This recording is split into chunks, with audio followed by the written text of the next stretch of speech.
It's over. It's over. I'm absolutely fed up with keeping quiet about certain things. And before I did it because I thought I was doing it to avoid hurting a cause that I consider my own. But now it turns out that I think these people I used to keep quiet about are actually much more harmful to the cause in some ways. So I'm going to warn you about this and leave it here, just so that the next time you read certain information, maybe you'll take it with a grain of salt. Everyone makes mistakes, but this is more than just one or two now. And now I'll take a deep breath and we'll start with what's coming up in today's video. I previously made a similar video about Pedro Baños, and we later spoke with him. Well, I haven't seen anything like that again. And if I see it again, I'll make another video. So, well, Pedro Baños picked up a message that was, I don't know, blackmail. I don't even know how to call it. It was just one of those silly things that get forwarded on WhatsApp. He made it seem like potentially serious information. I said, I don't care if it's a retired army colonel or one nearing retirement. By the way, you can't say this without being a huge idiot, and I don't think Pedro Baños is one. So, is it just for views? Not everything is acceptable to me. People can do whatever they want with their channel and collaborate with anyone. But I repeat, I'm not just here. I'm just informing, but it goes deeper. I've lived in Donbass a long time. The civilians' cause is my cause, especially those in Donbass. The cause of the civilians of Ukraine and the cause of the civilians of the whole world, especially those from the West, but above all, the cause of the civilians of Donbass. I mean, let's see, of course. Saying certain things can end up hurting a cause, and I already see myself in quite a few of these situations. When people take information that isn't relevant, and then it turns out that these people have opinions similar to mine. Do they end up lumping us all together? And it turns out that it gives the impression that within the cause, there are actually a lot of voices. And it's not really clear whether each person is defending the cause or just their own ego. So, within the cause itself, and especially around the cause, the image can be created that it's not at all above board, that it's about falsehoods, lies, and misinformation, and therefore, I consider it absolutely necessary to talk about it. Everything has reached the exact moment when I was completely silent about many things because I thought, well, among those who are affected, people who ultimately speak in favor of a cause I support, even if they don't defend it, are extremely useful to that cause. We can overlook some things.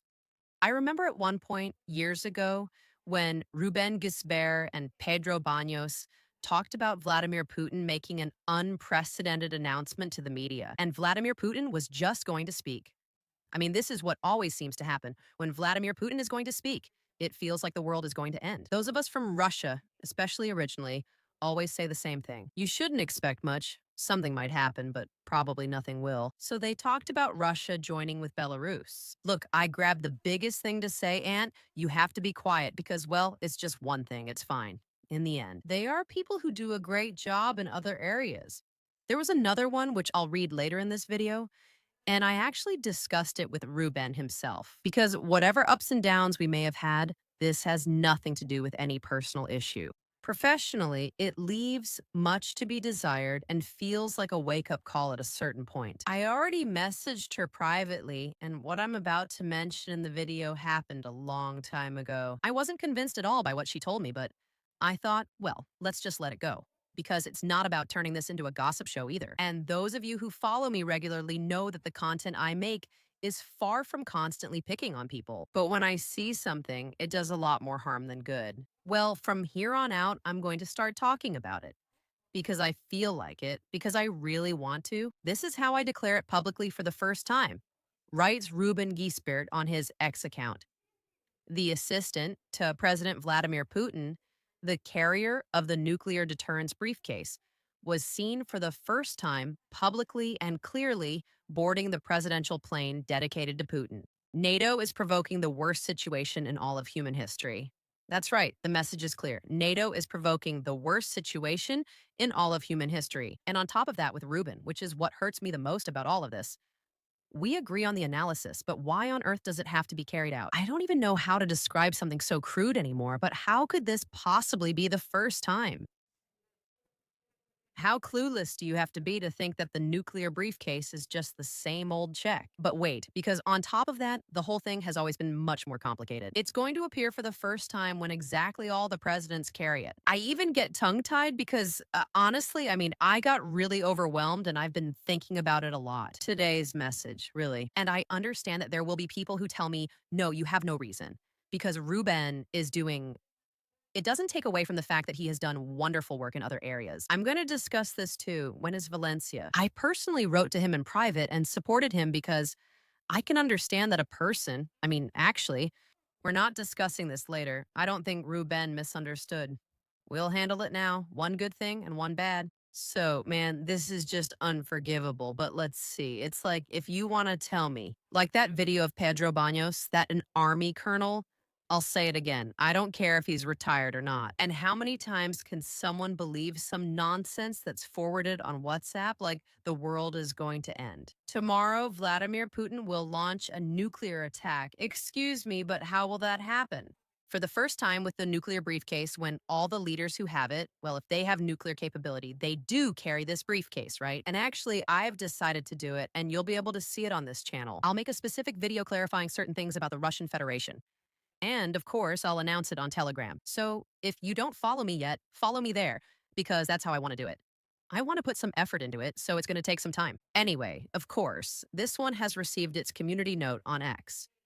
These notes are usually a mess, honestly, and actually, I wanted to draw your attention to this particular note as well, because a lot of times now people are obsessed with asking artificial intelligence or, well, asking Grok about things, or trusting what other users add as context. It's untrue that the so-called nuclear briefcase, has been seen for the first time. In that attached video, there are countless previous photos and videos, which is true. The Chaget has been seen on many occasions. At that time, I was with a soldier, a very military kind of soldier, who honestly really left me amazed. I hadn't actually seen the video itself. Okay, so I read the message and I say, dude, can you really believe that someone, an educated person, a lawyer who's not stupid, would write this? I don't understand any reason to write this other than to get likes and views. And you'll see.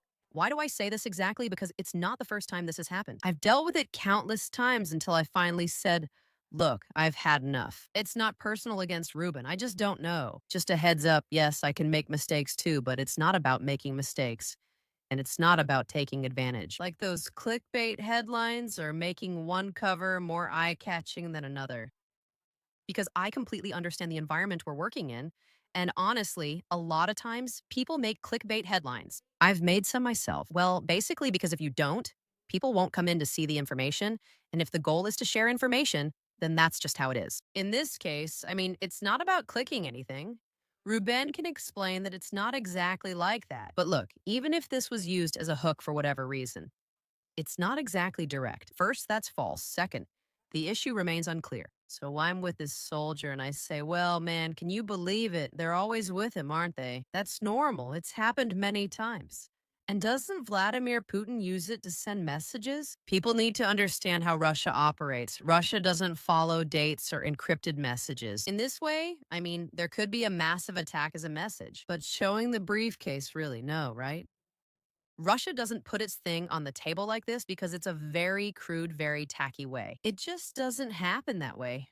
Believe me or not, but I assure you, as a political scientist, Murad and I start watching the video. He looks at me and says, isn't that Shige? I said, what? I started paying attention to what appeared in the Rodonal, but I repeat, I didn't see the video at first. And he tells me it's a dam. Encrypted folder. I said, what? And well, actually, carpeta blindada isn't even in Spanish. That's what it's called in Russia, and I'll point it out to you. Well, it's actually a very common thing in Russia, and if you want, I can even explain. Well, actually, the same. At some point, he ended up doing it, and the thing is, that's how I let Robin know. Once we were absolutely stunned, we looked at each other, and he literally said to me, a Russian soldier said to me, who the hell reports on this matter over there in Spain? But is it always this pathetic? Or is it, I don't know. Do people really have to receive this information? And this, of course, I'm saying here just to bring it up. Really, it's not to criticize Robin, not at all, but because of these things, then people, well, there were a lot of people cracking up, obviously, but then there are people. many of them who take them as true. And it's not a briefcase with a deployable ballistic shield like the one in the picture, which in fact I'm attaching. It's very common for the number one in the security detail to carry it in certain situations. It's not only done in Russia, nor is it unusual to see. The number one refers to the personal security detail of a president. Usually, this occurs when there's a risky situation. The number one, well, depending on the situation, whether number one is working or number two, but generally it's number one. What she will do is deploy the anti missile shield, put it in front of the person, grab the person, and take the protected person or the one she is protecting away from the scene. Then, number two as well. If you want, we can make an exciting video talking about how the presidential escort works, at least in the Russian Federation. Anyway, man, I mean, you can make mistakes, okay? It's not like you can just take it however you want. And above all, man, he answers, yeah, sure, from the group he controls, at least nothing else, replies Xavier Colas, the on duty NATO supporter. It's not the first time, Rubén. They always go with him and are known. Putin is the invader. Of course, he couldn't stand this, no matter how much blame you project. Obviously, the on duty NATO supporter wasn't going to know exactly what it was. Here I can let it slide since I didn't open the video myself. And just with the headline, it was enough to understand that it was nonsense. I just don't understand why publish this. There are so many things that the guy, Ruben, does really well, actually. And we'll get to that now. I believe that many social causes he has done and continues to do a great job. For example, consider what happened in Valencia. Even with that slip up, I privately messaged and supported him personally, and I'll explain why now. And now it's also necessary to mention people who it seems did realize the mistake and even, in fact, saw what object it was about. Haha. That briefcase unfolds and is a bulletproof barrier. The briefcase you're talking about isn't even a real briefcase. It's a set of codes and instructions that are handled by high-ranking generals. But anyway, I think the person who believes your tweet isn't to blame. Well, let's see. It's just that it's very dangerous for people to believe certain information, like, for example, that first one. So I decided not to say anything to avoid getting in trouble. But honestly, sometimes it's about creating, I don't know, like informational destabilization where it's not necessary, but well, like Russia and Belarus are going to unite. The source told me, but I don't know what or how many. They confirmed it, but I still don't know. It could indeed be thought that there might be some reason for it, but I think it's really not understanding the cause of Russia and Belarus. I repeat, I can still let that go, but before this, there were many. But this one in particular, it already had me feeling suspicious. So then I recorded another video called It's Over, and there I talked about two other YouTubers, Fonseca and Infoblogger, about the issue of the Gaza Strip. I thought what they were saying was extremely serious, and I felt it was really important to draw the public's attention to this issue. I repeat, once again, this was not meant as a personal attack, although later Yitzhak took it personally.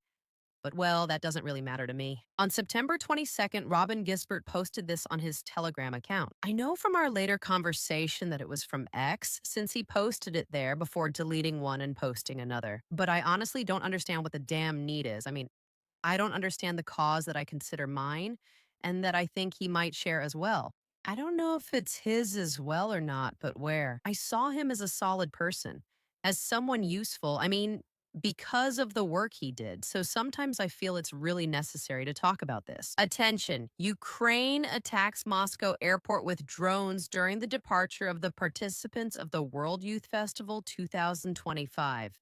Among them was Rubén Gisbert. Since Rubén Gisbert speaks about Rubén Gisbert in the third person, well, it seems a bit strange to me, but everyone can have their own opinion. I met several other journalists through bar influencers who did this, and maybe in some ways this kind of narrative even worked well for them. Honestly, this seems strange to me. That's just my opinion, but let's examine the first paragraph and see what they're implying.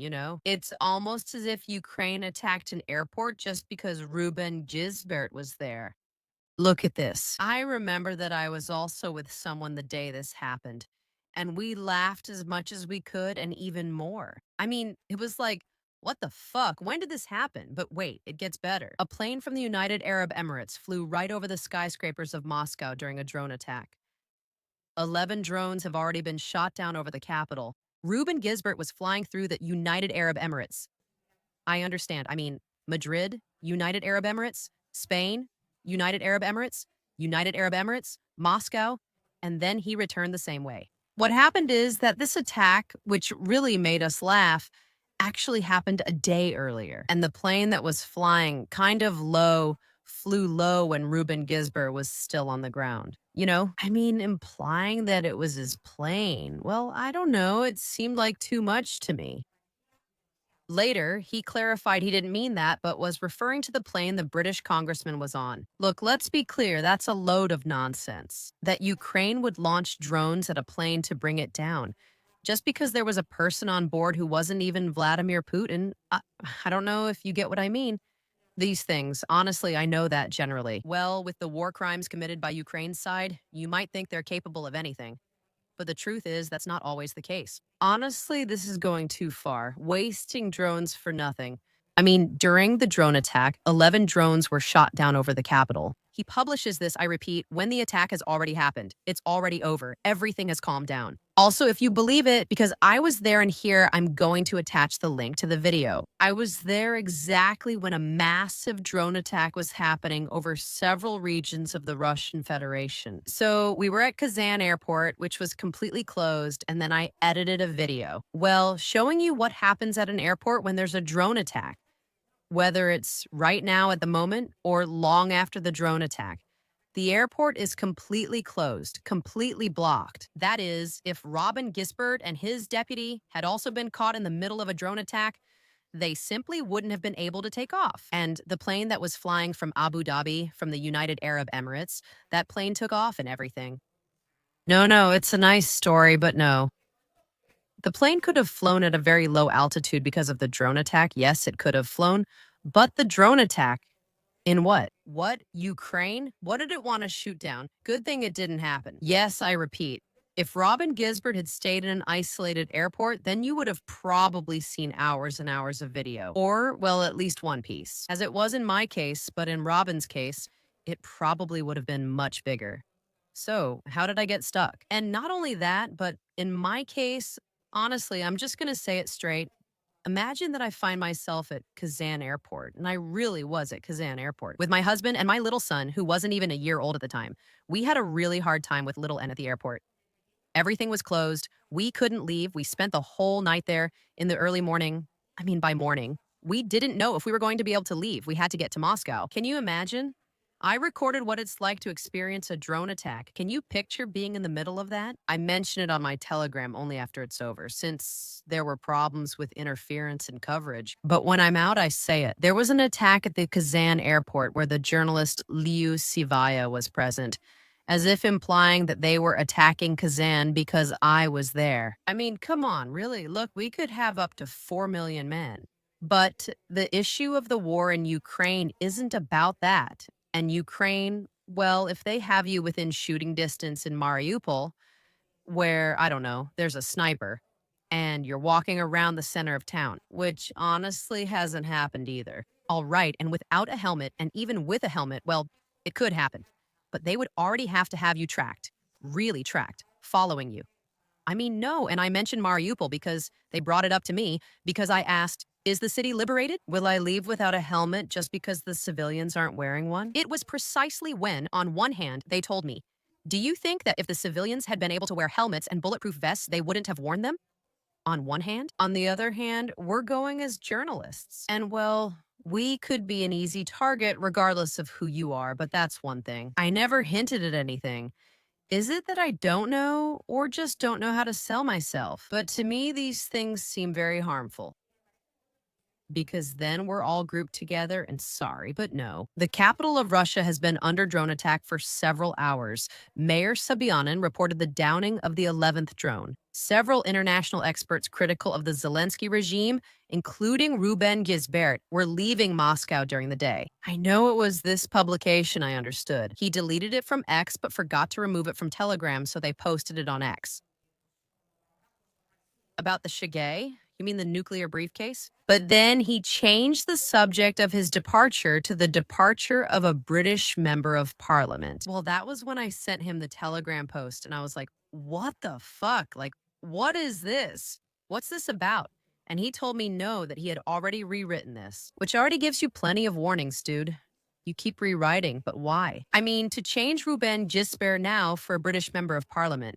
when we all know it's a load of nonsense. But who do you think you are? I mean, I don't know. Vladimir Putin's right hand and part of his left arm. Let's get real for a moment. So then, she also attached a plane ticket where you could clearly see that the dates shown there were actually before the drone attack that had happened then. I mean, my mind was blown at that point, but I repeat, I didn't say anything at all because, well, I just thought, oh, well, whatever. I didn't want to criticize her further as others already had, but she also hadn't deleted the post from her Telegram account. I mean, really, I think this is, I repeat, very harmful to the cause. And adding to that, I just remembered, I just saw it here, adding to the video she has on X, this last one about Vladimir Putin. Additionally, someone asked Grok if this is truly about Grok. It's true, but you know Grok often makes mistakes, and I've seen it happen many times. But on top of that, it says here that the image is real and shows the arrival. Putin arrived in the United Arab Emirates on December 6, 2023. Also, the attached image of Putin's first supposed appearance with the nuclear briefcase is actually from 2 years ago, not now, according to Grok, which is also questionable. The source. Based on Kremlin photos, is the briefcase likely just the standard nuclear control one used on trips? You see war all the way to Grok. That's just how it is. And I'm showing you this precisely so you can see the full answer that it's not even a nuclear briefcase. Is it an armored folder or a bulletproof briefcase like what's called the Spanish one in Russia? Here, we just call it a bulletproof folder. That said, I don't plan to make this video much longer. It's not my intention at all. I understand that now people will be able to respond and reply. It's not my intention to provoke anyone's response, although I completely understand that everyone is free to reply however they wish. It's absolutely normal for a person to make mistakes, but really, all of this, which is just a small part of what I've been seeing for a long time, seriously, don't you think it's a matter of making a mistake? I mean, you can confuse, I don't know, one missile with another missile.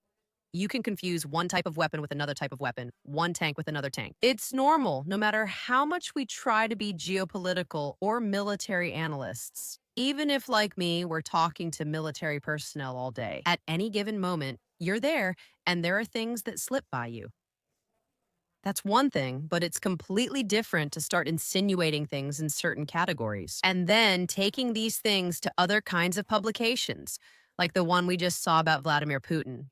It's just a way to get attention. It's not that I find it unnecessary.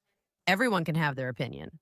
We're not just communicators or educators, we also make a living from this. It's logical that we have to eat, but I think there are things we shouldn't do for everyone's sake. And in my case, which is why I'm making this video, for the sake of the cause I stand for. And this is where I make a parenthesis, saying that it bothers me twice as much because I think Rubén is doing well in other areas and has done well before. And I remember all the fuss that happened with him, with the whole mud thing. And then I wrote to him privately and said, dude, just so you know, I support you because I understand that you probably didn't do it yourself. They probably just asked for it from production. And that's exactly what I think happened, because the situation made me feel completely disgusted, because that was exactly where it was proven that this media community, to a large extent, is an absolute nest of vipers. These people lack friends and don't know how to be friends. And I'm not specifically referring to Rubén, but to the people who left him there, completely abandoned, up to his ears in the mud. But I repeat, most likely at their request and knowingly, because there, in that scene, was the cameraman. I understand that it was Iker Jimenez's cameraman. So either the cameraman knew what Rubén was doing, or the cameraman just doesn't say anything. What the hell are you doing, kid? Like, get up already. I mean, come on. To me, it seems like there were a lot of highly questionable things going on there, and how his own supposedly friends all came out together to speak up. It's just, well, it's this, how bad this is, I don't know. It's just this, I don't know how many, well, look, it seems to me that there are things where if there's a true friendship, friendship comes first. Whatever happens, talk to your friend first. Then go from there. Public damage, no matter how big it might be, well, I don't know. You have to deal with it with him if you really consider him your friend. And everything else? Well, it seems to me that indeed, I repeat, it's an absolute nest of vipers that isn't, I mean, worthy of people. I should say unworthy, but anyway, that's how it's said.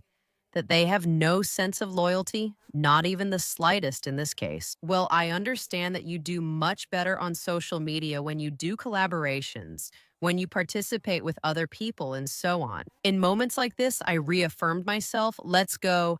I firmly stood by my decision, if you'll pardon the redundancy. Also, for bigger reasons, because I can't afford to be with this one, with that one, with the other one. Again, by my own choice, I keep my distance. For me, no. You make your own bed and lie in it. And then you don't have to put up with any backstabbing, no matter how nice the reconciliation might be afterwards. That being said, I was saying this because I believe that Rubén did an amazing job in Valencia. And even if he had done this Barrow thing himself, which I don't believe, I repeat, I don't think it was his fault since he doesn't cross out or cover up the rest of the things he could have done well, and that I think he actually did very well. He was there working hard, and that's why I told him back then when I wrote to him, like, dude, I don't think it's in your best interest for me to defend you publicly, but if you think it is, then I'll go out and defend you publicly, no matter how it is. I mean, no matter how messed up that is. Because beyond how we get along or don't get along personally, there's the cause, which I think is being brought up too much now, but hopefully this can be controlled somehow. Come on, let's get some attention and let's use clickbait headlines if you want.